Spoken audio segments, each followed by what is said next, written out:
Hola, muy buenas. Soy Pedro Torres de Átalo tu cuello y hoy estamos en Mateo capítulo 17. El estudio de hoy lo divido en 4 partes, se los voy a explicar. El primer punto habla sobre la transfiguración de versículo 1 al 8. Jesús se transfigura o se muestra en su gloria y en su divinidad ante Pedro, Jacobo y Juan. Tanto que ellos tienen temor y se humillan y tienen miedo, ¿no?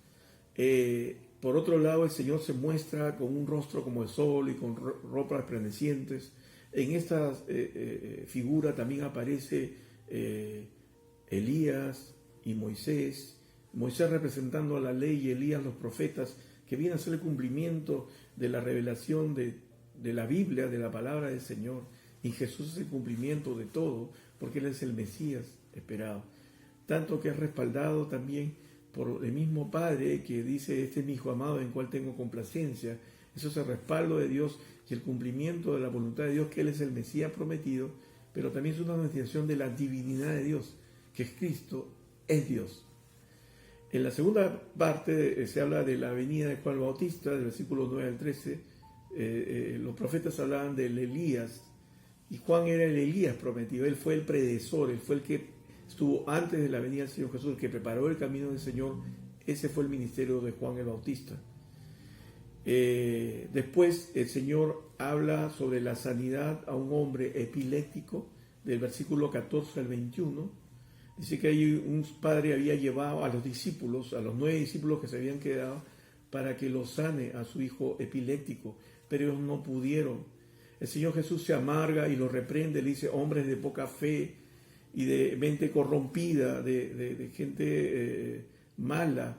Pero este concepto de la maldad se refiere justamente al pensar mal, al tener una mente corrompida, una mente corrupta por causa del pecado. Entonces, este cambio lo vamos a lograr, y ya un poco aplicando en nuestras vidas, en la medida que comencemos a dejar que Dios nos transforme. Y una manera de transformarlo es a través de la palabra de Dios. El devocional a tu cuello tiene ese propósito de influir en la transformación de nuestra mente, en la medida que nosotros comenzamos a atar la palabra de Dios a nuestra vida y comenzamos a tener la parte, y que no solamente esté en mi corazón y mis emociones, sino que esto suba a mi mente y cambie mi forma de pensar. Entonces voy a pensar bien, voy a creerle a Dios, voy a creer en sus promesas, voy a creer lo que el Señor me enseña en su palabra y voy a tener fe. Justamente el Señor desafía a que tengamos fe como un grano de mostaza, de tal manera que podríamos decir a ese monte: muévete de este lado al otro, porque no hay nada imposible para Dios, es lo que señala la palabra. Y realmente ese es un gran desafío, porque no hay nada imposible para Dios. Y Dios nos desafía a tener ese granito de mostaza. Justamente también señala que los endemoniados en muchos casos solo salen en ayuno y oración. En otras palabras, que no solo salen en dependencia de Dios. Y en general, nuestra vida debe ser una vida de dependencia de Dios, de estar orando a Dios. Los enfermos no se sanan por nuestro poder, no porque yo soy un sanador. Los enfermos son sanos por el poder de Dios. Dios usa nuestro sencillo corazón para orar por ellos, por los enfermos, para poner sus manos, nuestras manos, para orar por ellos. Pero clamamos el poder de Dios sobre ellos. Dios es el que sana a los enfermos. Dios es el que obra sobre los demás. No mi poder, no tu poder, sino el poder de Dios. Y en la cuarta parte Jesús enseña sobre los impuestos, del versículo 22 al 27. Hay un cobrador de impuestos que cuestiona a Pedro. Dios hace un milagro que con un pez tenga un estáter que vendría a ser 4 dracmas, y con ese moneda se paga los impuestos del Señor. Jesús dice: no es necesario que lo demos, pero lo vamos a hacer. Y acá hay una enseñanza: nosotros debemos también contribuir a los impuestos de nuestro país, que es parte de nuestras obligaciones como contribuyentes, como ciudadanos de Perú.